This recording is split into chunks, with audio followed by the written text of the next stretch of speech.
This week's episode of the Rural Woman Podcast is brought to you by the patrons of the Rural Woman Podcast. This amazing group of individuals contribute financially to the Rural Woman Podcast to ensure the stories of women in agriculture hit your earbuds each and every week.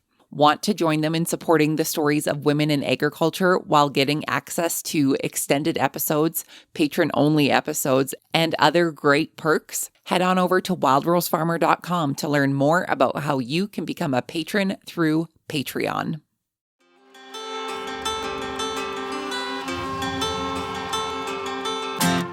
Hi, I'm Katelyn Dubin, and this is the Rural Woman Podcast.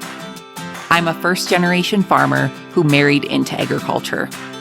Born and raised in a city, I was so unfamiliar with where my food came from, but I was determined to figure it out.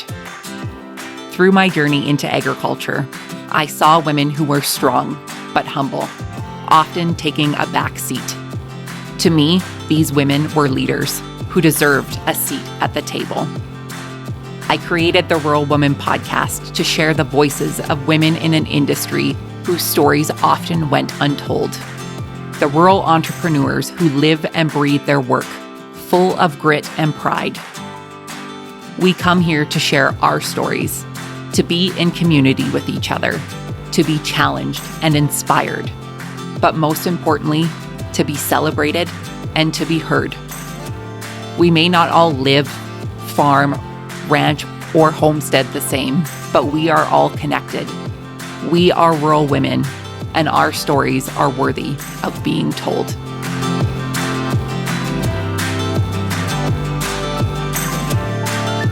Hey everyone, welcome back to another episode of the Rural Woman Podcast.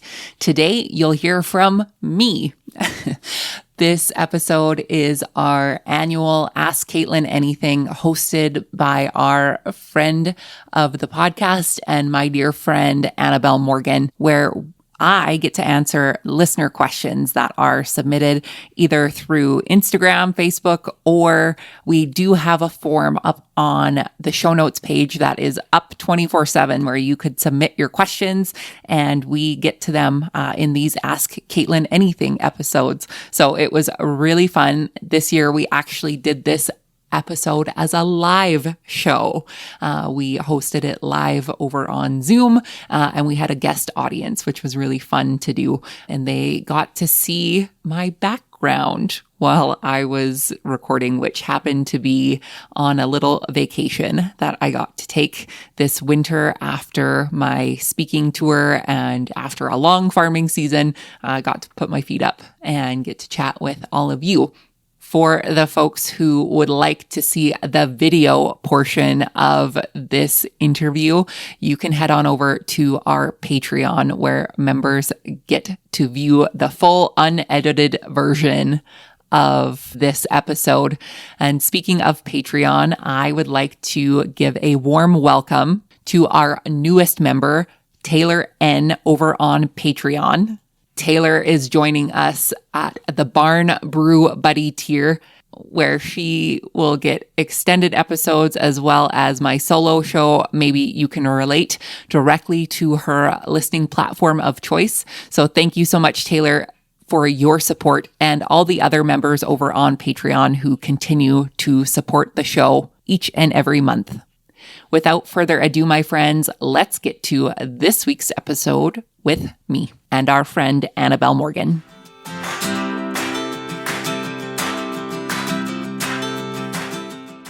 Welcome to my podcast that I produce, edit, and gather all the guests for, meaning one person. I don't actually do any of that.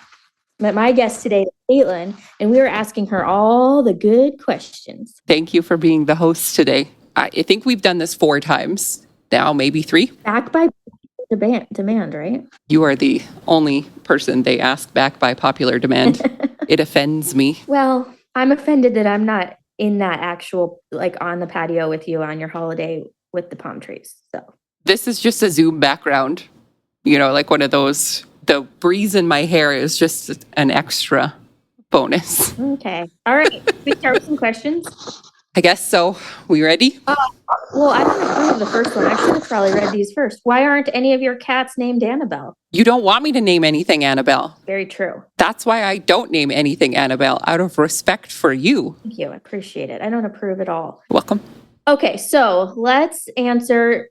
Are we saying who asked the questions? They might not want that. They're right. So we'll just ask. I think you could say their name. I don't think any of them were offensive or mean. Well, I haven't gotten to mine yet. Okay. Okay, first, what is the one piece of advice you have for women from non-ag backgrounds marrying into a farm family? Run away. No, I'm just kidding. I always say that every year. Every year somebody asks me this, and I love this question. And I think every year my answer slightly changes from run away to jump in with your boots on. I think for folks who are coming into agriculture, either through partnership or marriage, I think you have a really unique opportunity to really embrace the family that you are coming into. But you also have this unique opportunity to bring yourself into that operation too. I know for me, I felt like I had to abandon myself or my personality or my life in order to fully embrace the new family that I was coming into. But that's not the case. And this family loved me for me when I got here, and I'm going to assume it's the same for you. And bringing your own pizzazz and personality into a farming operation, I think only improves it. So my advice is to embrace the newness and the change, but honestly, stick true to who you are, because if you're coming there, they loved you for you in the first place. So don't run away that far all the time. Sometimes you can come to Mexico, and that's fine. Okay. So the next question from the same... What? Hey, I want to ask you the same question, Annabelle. Oh. I want to flip that around. What's your answer? I think very similar. Finding your own space, understanding, learning to appreciate that you do have a value. My value does not look like I thought it would when I started. So family dynamics are really hard, especially when you come onto a farm or ranch that's been around for a really long time. So very similar to what you said. Find your place, understand that you have value, even if it's not working on the farm. Yeah. Farmers really like third-party health benefits if you can. I was going to say, swing them. If you have health insurance through an off-farm job, you are a real catch. Exactly. I think a lot of people say that, right? To be a successful rancher, you have to have a wife that works off the ranch. Either a teacher or a nurse. Yep. Or works in a bank. Very common. Okay. Yeah. Question. You ready? This is also from Beth, and she wants to know, what is your go-to karaoke song? Good question. My go-to karaoke song, I don't have any, but I have to tell you, for the folks who are listening and can't physically see me through a podcast, I'm sitting in Mexico right now, and they have karaoke here every night. And I have to tell you, I haven't heard anyone who doesn't sound like they're strangling a cat yet. And it is my absolute pleasure to hear them sing. I love it. I don't have a go-to karaoke song. I don't think I've ever sang karaoke out loud. Probably should. Wait, do you not have secondhand embarrassment? Karaoke puts me in an actual nervous breakdown. Oh no, I'm so happy for them. I'm so happy for them. I need to go with you to karaoke one day, because when people sing karaoke to me, I have to leave. I get actual goosebumps. There was a group of young gentlemen singing the other day, and it was real bad. And I was just so happy for them, because I just knew that the next morning they were not going to feel that great. Okay, this is a good one. If you had to ride in a tractor all day with someone alive and famous, who would it be and why? I love this question. And our friend JW, Julia Wells, sent in this question. And I've given a lot of thought about it. And it says famous, right? Or it just says anybody. Okay. Honestly, famous-wise, I don't know.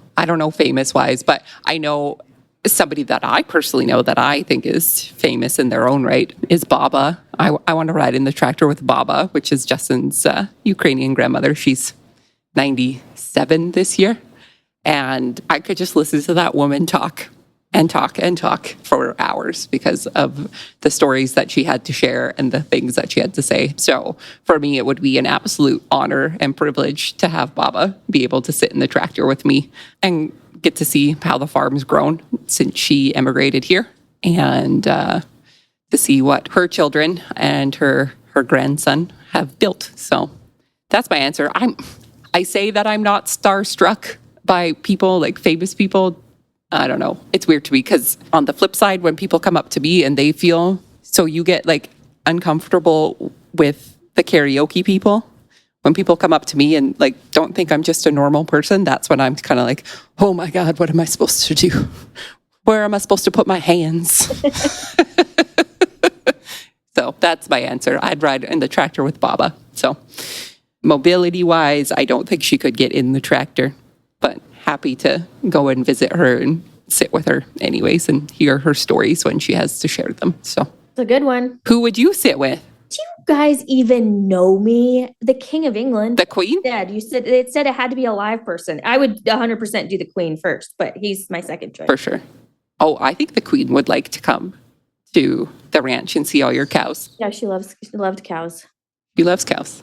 R.I.P. Long live the Queen. All right, Katelyn, if you could give your 16-year-old self some advice, what would it be? Plus, what is your favorite color? So you have to answer 2 questions. 2 questions. 16-year-old self. That change is a good thing. When you change, you grow, and changes can either seem at the time good or bad. And either way, I think eventually things work out the way that they're supposed to. So also stay away from boys. Don't talk back to your parents. Only when they deserve it, actually. Other than that, travel more. Stop being a scaredy pants of everything. I feel like in the last, well, how old am I? Math is hard. So 16 years ago, 17 years ago when I was 16, there's been a lot of change in my life since then, good and bad. But eventually it all works out to be good. So happy for that. And what's my favorite color? Green. I love green. Green is good. What's your favorite color? Besides black? Yeah. Okay, blue. Blue, okay. Blue. If you could do only one job on the farm for a week solid, what would it be? Oh my God. I don't think there's any job I like enough on the farm to have to do it a week solid. Let's see. Feed the cats. That's about the only job I would want to do. Feed the cats and goats. No, I love the busy times and I love working in the field. I know I've had many conversations with people about like the fear of operating equipment and breaking things and whatever else, but I love working in the field and the equipment. In the last 2 years, I think I have the most hours operated on the combine. And for anybody listening who's ever been told that like it's really hard and it's too complicated and whatever else, whoever told you that is lying to you because they don't want to give up the operator seat because it's real fun. You know, it's complicated in its own sense. You have to get your settings right and whatever else. But I had a fun conversation with Justin earlier this winter. We had sent in a sample of some wheat that was combined. And the grader had said, like, this is one of the cleanest samples I've ever seen. Like, the kernels were all intact and all of the things. Oh, my gosh, a dog. So good. And Justin said to the guy, he was like, well, that's nice of you to say. Like, my wife combined that. And the only reason it looks that good is because she has the patience of a saint. And if I'm told I need to slow down, I will slow down to as slow as I need to go to make sure that product on the other end looks pristine. So when anybody complains that it takes me too long to combine a field, you're welcome for the paycheck that comes after it. So, so if I could pick any job, it would be combining. And I say that now only because I've had many hours off of the combine since the fall. Ask me again in September if that's my same answer.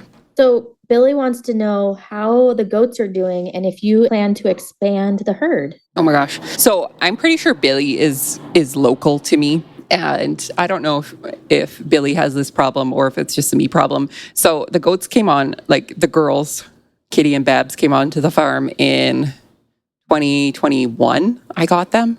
So they're almost, oh my gosh, they're going to be 3. They're going to be 3 nagers soon. Oh my gosh. And they came as bottle babies. And it was always been my intention to buy in the spring and sell in the fall, which is the absolute worst marketing plan of all time when it comes to these small ruminant animals.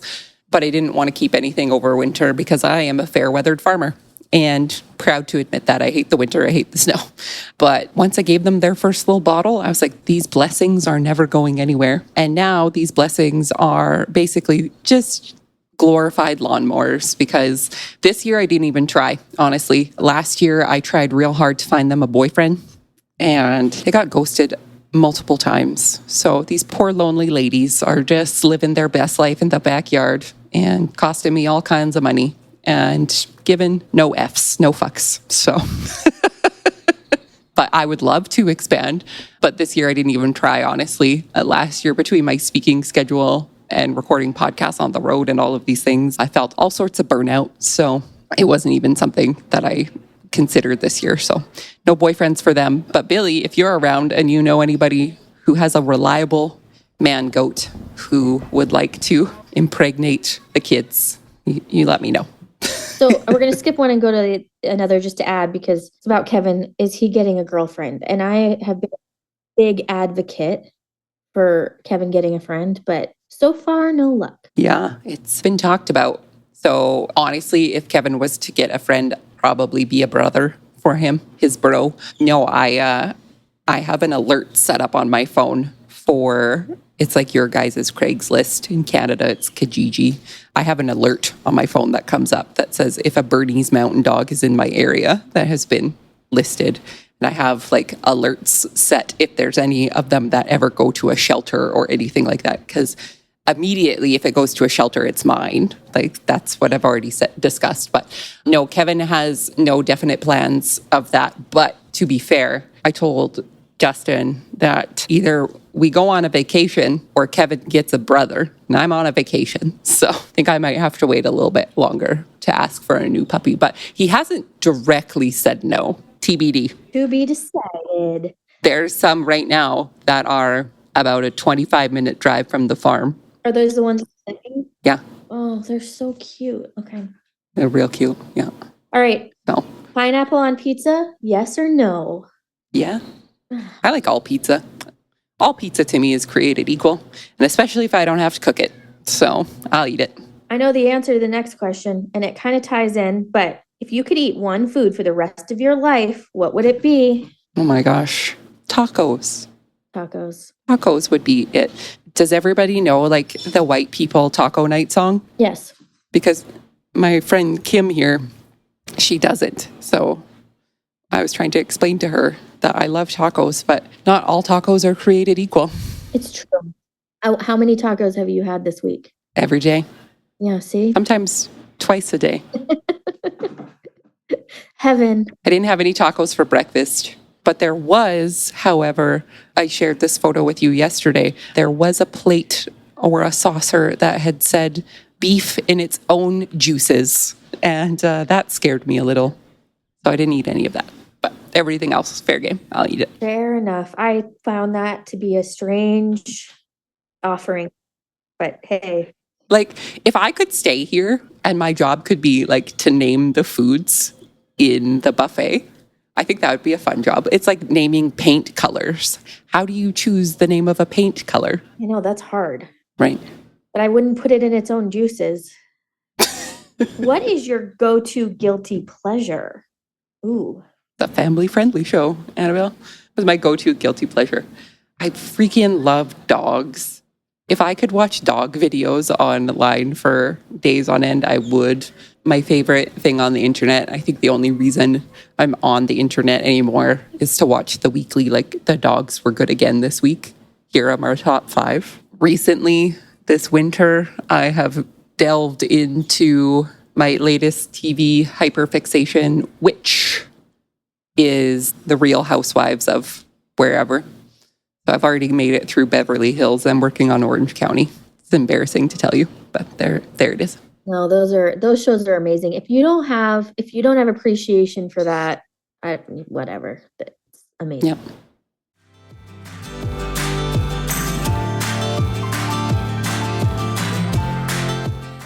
You can help support the stories of women in agriculture to be shared through the Rural Woman podcast on Patreon. What is Patreon? It's a membership-based platform that helps fund and support creators like me to create and produce content like this that you all love. New to the Rural Woman Podcast Patreon is ad-free listening and patron-only bonus content and exclusive episodes. Learn more and join the patron gang today at patreon.com/The Rural Woman Podcast.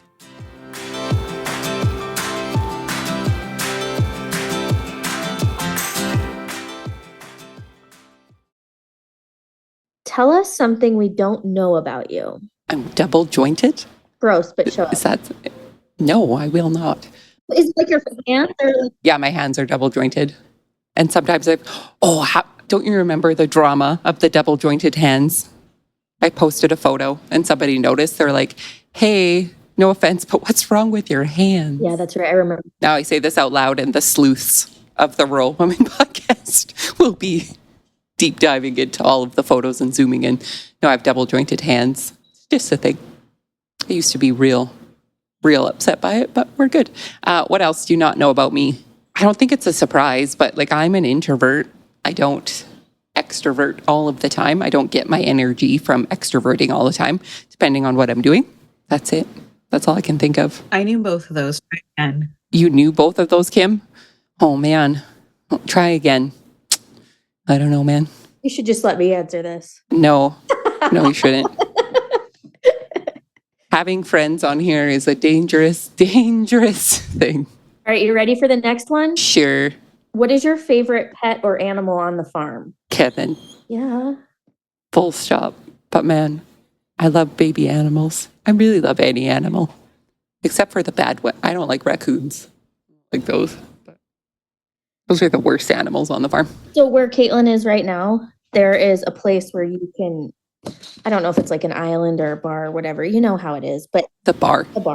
I Googled it because I wanted her to go, where you can go and feed raccoons while you're at the bar, but she won't go. But there was a moment where we thought because if you look up Mexican raccoons, they are not the same as Canadian or American raccoons, but then they ended up being the same. So it was very disappointing. Julia Wells just entered at the most perfect time as we were talking about raccoons. Do you think she's joining? She's like, they're still talking about, they're honestly talking about raccoons. Are you kidding me? We've been talking about raccoons for the last 31 minutes, JW. So, no, I will not go to the taco and raccoon bar in Puerto Vallarta. I will not. Bad idea. I have a question.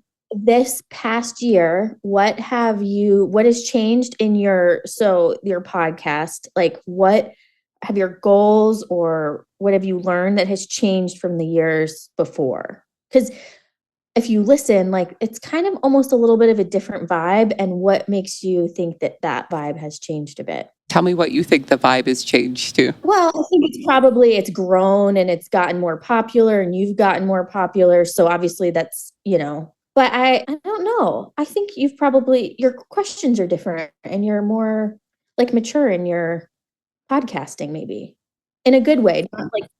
Not that you weren't mature. Nicest thing you've ever said to me, Annabel Morgan. I'll get used to it. I've matured.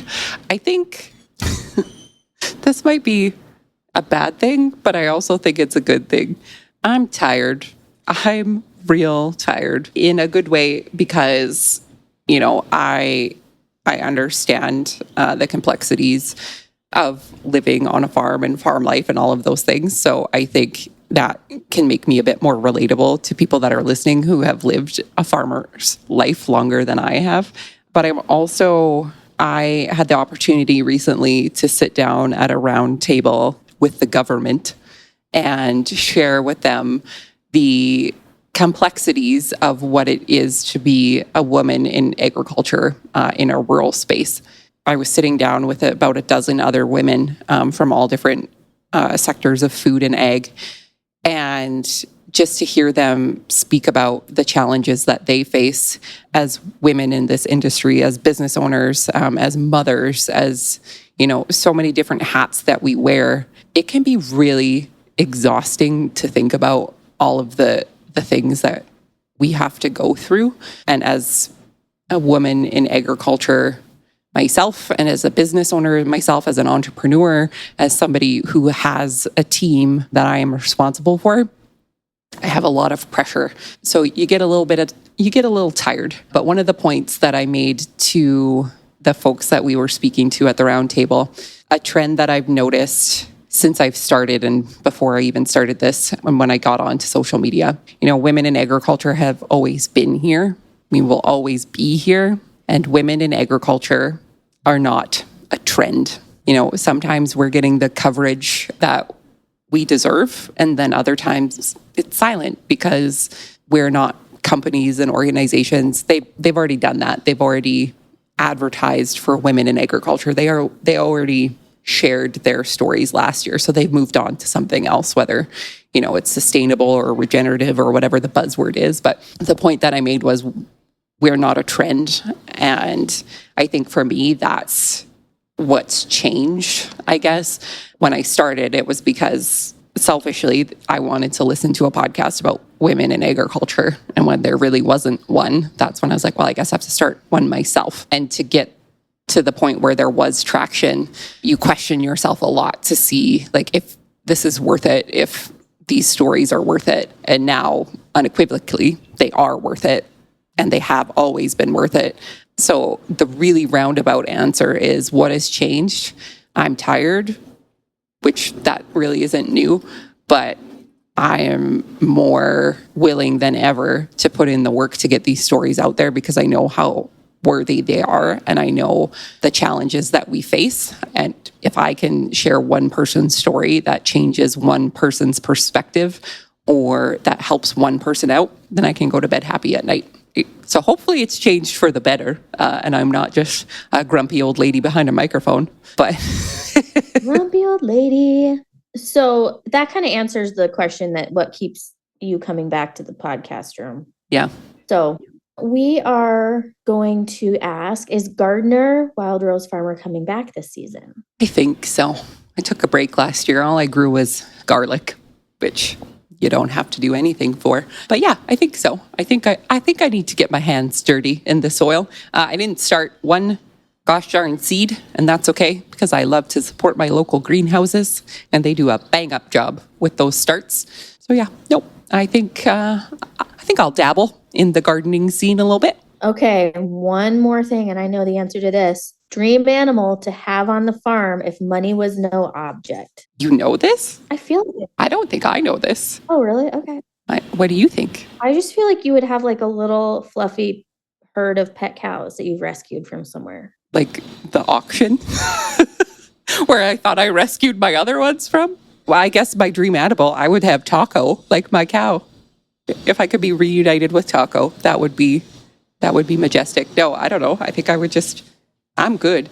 Animals are so much work, everybody. Like, I understand the allure of having the fun farm friends, but man, they're a lot of work and I'm tired. But yeah, Taco, if I could have Taco back, I would. Just like some of those like key goats that I had that, I always loved, like Larry. Oh. Larry looked like one of your former presidents with his pompadour hair. He was great, Larry. Kevin, always Kevin. All of the dogs and all of the good cats. So like Gary and Doug, miss those two, but that's it. So, well, thanks for asking those questions. For my friends who are on this live call, you're welcome to unmute and ask a question too, or just stare at me lovingly in my Zoom background. Here's my cheesy question. What's next for you? Well, I have a beach chair over there. I'm gonna go sit in it. What's next for me? I don't know. A nap? A nap. No, I'm excited for farming this year. I want to get out and do stuff on the farm. Podcast. We still podcasting. I have really neat opportunities for speaking in this upcoming year. I have other opportunities sitting in the old inbox that I think for a little, like, I'll be real honest, last year I burnt myself out real bad, and I was very cautious this speaking season for myself of what I was capable of and what I needed to say no to. But the things that I say yes to, I'm so excited for. And I have to shamelessly plug my team, as I often embarrass them by doing. The podcast wouldn't be where it is today without a few key people. And one of them is sitting in this room, so we can all stare at her awkwardly. Kim and Co. and her team. Kim and Kristen at Kim and Co. And They do an amazing back-end job of getting the podcast out there each and every week. And my audio editor, Max, has been with me for, I don't know, probably 4 years, close to 4 years now, Max. They are the reason that the podcast is still here. So they allow me to have the opportunity to dream big and figure out what's next because they help me get all of these important stories out there. So shout out to them. What's next with you guys? Annabelle, what's next with you? Well, we are just going into calving season. So can I answer this after I survive this? Yeah, you sure can. I also have a kid who's about to be 18. So what's next for me is figuring out what I'm going to do when my kids aren't here anymore. Because I've been like a mom for a really long time. Well, we already have a plan. I know, but not everybody knows that plan. Here we share. It is the 5th anniversary, so we could share. We have probably since, I don't know, what do you say? Like since the 2020. year that we met, I don't know, have been planning our own farm. You're all invited. We're all invited. But we're going to live on a commune sort of with all the animals. But like we need to have enough money to have somebody to take care of them all because we're tired. We don't want to actually. It started out that we were going to manage all the animals, but I think that's morphed into we'll have help, right? Of course, yeah. But the most important part is what? The pool pig. Pool pig. We're going to have a pool and a pig's going to live by it. So, because she was on a vacation, she vacationed so much. I mean, Justin, years ago, and I can't even remember where you were, but there was a pet. Ranchita, California. Yeah, that's right. And there was a pet pig. And it was like living by the pool. And now all I want is a pig that lives by a pool. So, As a hog farmer, I do not suggest that. JW, just crushing dreams. Crushing dreams. What I live for. Oh my gosh. Well, this was fun. I'm glad you guys were able to make it. When Kim told me, she was like, you're going to do this on Good Friday. I was like, well, it's a Good Friday to record a live podcast because if it goes wrong, then there won't be hundreds of people staring at me trying to figure out what I did wrong setting this up. So this was a good first start. Annabelle, thank you. I'm going to press stop on recording, but we don't have to get out of this room. So.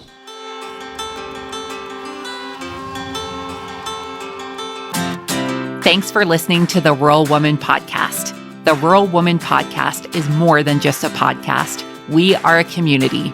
A huge thank you to the Rural Woman Podcast team, audio editor Max Hofer, and admin support from Kim & Co. Online. A special thanks to our Patreon executive producers, Sarah Riedner from Happiness by the Acre and Carrie Munven from Blaystone Farms. To learn how you can become a Patreon executive producer or other ways to financially support the show, head on over to wildrosefarmer.com to learn more. Be sure to hit the follow or subscribe button wherever you listen to the podcast to get the latest episodes directly on your playlist. And if you are loving the show, please be sure to leave a rating and review on Apple Podcasts or any other platform that accepts ratings and reviews. You can connect with us on social media at The Rural Woman Podcast and with me at Wild Rose Farmer. One of the best ways you can support the show is by sharing it. Send this episode to a friend or share on your social media. Let's strengthen and amplify the voices of women in agriculture together. Until next time, my friend, keep sharing your story.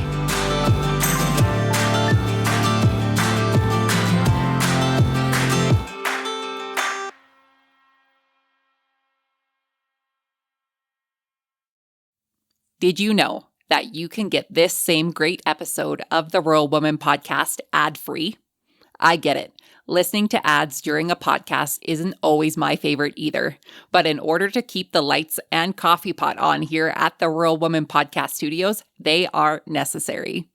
I am so grateful to each and every one of my sponsors, but if you yourself would like to skip the ads while supporting the show, consider joining me over on Patreon. Patrons of the Rural Woman Podcast get ad-free episodes starting at Tier 5 on their podcast player of choice each week, plus some other great benefits. Find out more by heading to the link in today's show notes to learn how you can become a patron through Patreon.